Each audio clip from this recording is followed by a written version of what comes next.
नेपाल सरकार तपाईँहरूलाई म नमस्कार धन्यवाद भन्न चाहन्छु मेरो खुसियालीमा र मेरो विशेषता कुरालाई तपाईँहरूले ध्यान गरेर सुनिदिनु होला भन्ने मेरो आशा राखेको छु। नेपाल सरकार तपाईँहरूले गलत साबित काम गरेको रहेछ। हाम्रो नेपाल विद्युत प्राधिकरण कुलमान घिसिङ सरलाई हटाएको कारणले म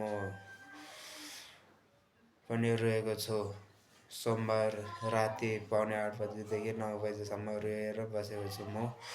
र त्यति मात्रै होइन कि तपाईँहरूले गर्दाखेरि मलाई पनि ठुलो भूकम्पको धक्का छातीमा र मुटुमा लागेको छ।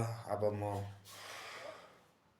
हाम्रो तामाङ समुदाय कुलमान घिसिङ सरले म अनुरोध गर्दछु भन्न चाहन्छु म।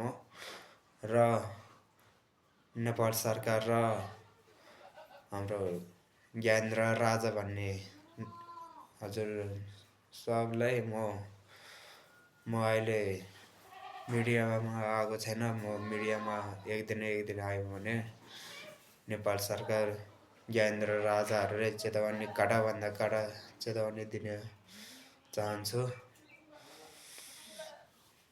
हाम्रो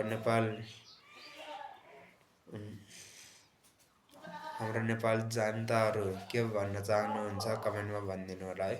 नमस्कार। मेरो विशेषता कुरा यहाँसम्म भन्न चाहन्छु।